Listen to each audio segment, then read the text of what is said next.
বন্ধুরা, একটা প্রশ্ন করি। ডন মানেই আপনার মনে কি আসে? শক্তি, রাজত্ব, ভয় আর স্টাইল, তাই তো? এবার সেই ডন হয়ে ফিরছেন আমাদের সুপারস্টার দেব। ভাবুন তো, দেব যখন ডন চরিত্রে আসবেন তখন বড় পর্দায় কি পরিমাণ ঝড় উঠবে। গল্প ও দেবের চরিত্র। ডন শুধু একটা নাম নয়, এটা হলো ভয় আর সম্মানের প্রতীক। দেব এখানে থাকছেন এমন এক ডন চরিত্রে যিনি আইন ভাঙেন আবার নিজেই নিয়ম বানান। তার চরিত্র রহস্যে ঘেরা। কেউ তাকে দেখে অপরাধ জগতের রাজা, আবার কেউ ভাবে তিনি সাধারণ মানুষের হিরো। দেবের স্টাইল, তার বডি ল্যাঙ্গুয়েজ, তার চোখের দৃষ্টি, সবকিছুতেই থাকবে বস অ্যাটিটিউড। নায়িকা নুসরাত জাহান। আচ্ছা বলুন তো, ডনের জীবনে নায়িকা কি ভূমিকা রাখবে?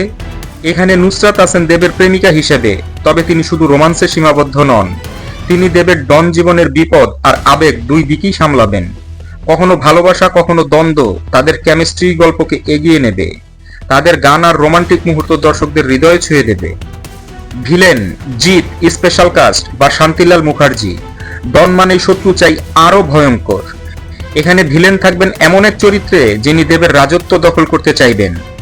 জিৎ যদি স্পেশাল কাস্টে থাকেন তাহলে তা হবে ক্ল্যাশ অফ টাইটানস। একদিকে দেব, অন্যদিকে জিৎ, এমন লড়াইয়ে হলে বসে দর্শক সিটি না মেরে থাকতে পারবে? অথবা শান্তিলাল মুখার্জি যেমন ভিলেন চরিত্রে ভয়ঙ্কর হয়ে ওঠেন, সেই লেভেলের শক্তিশালী প্রতিদ্বন্দ্বী থাকবেন দেবের সামনে। কনফ্লিক্ট। ডনের আসল দ্বন্দ্ব হলো, সে কি সত্যিই অপরাধ জগতের রাজা, নাকি সে জনগণের জন্য এক নায়ক। আইন তার বিরুদ্ধে, শত্রুরা তার পেছনে। এখন লড়াই শুধু টিকে থাকার নয়, নিজের পরিচয় বাঁচানোর। অ্যাকশন ও স্ট্যান্ড। বন্ধুরা, ডন মানেই অ্যাকশন থ্রিলার।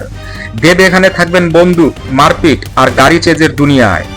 প্রতিটা ফাইট সিন, প্রতিটা এন্ট্রি সব হবে ম্যাচ লেভেলে।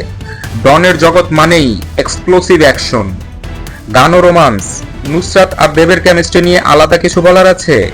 তাদের রোমান্টিক গান দর্শককে স্বপ্ন দেখাবে, আবার আইটেম নাম্বার বা ডান্স ট্র্যাক হলে হল কাঁপিয়ে দেবে। আর ব্যাকগ্রাউন্ড মিউজিক, ডনের নাম শুনলেই যে বিজিএম বাজবে, সেটা হলে দর্শক দাঁড়িয়ে হাততালি দেবে। আবেগ ও ড্রামা। ডন সিনেমা শুধু মারপিট না, এখানে আছে আবেগের গল্প। দেবের চরিত্র হয়তো আইন ভাঙছে, কিন্তু তার ভেতরে আছে ভালোবাসা, মায়ের প্রতি টান, জনগণের প্রতি দায়িত্ব। এই আবেগের জন্য দর্শক ডন চরিত্রকে শুধু খলনায়ক ভাববে না, বরং হিরো মনে করবে। থিয়েটার ও এক্সপিরিয়েন্স। এমন সিনেমা মোবাইলে দেখা অপরাধ। ডন বড় পর্দার জন্য বানানো হয়েছে। ভিজুয়াল, অ্যাকশন, ক্যামেরা, সাউন্ড সবকিছু মিলে ডন সিনেমা হবে থিয়েটিক্যাল সেলিব্রেশন। তাহলে বন্ধুরা, দেবের ডন আসলে কি? সে কি অপরাধ জগতের রাজা, নাকি সাধারণ মানুষের নায়ক? একটা ব্যাপার নিশ্চিত, ডন সিনেমা হবে বাংলা সিনেমার ইতিহাসের নতুন এক ম্যাশ ব্লকবাস্টার। তাহলে বলুন তো, আপনারা কি রেডি হলে বসে ডনের রাজত্ব দেখতে?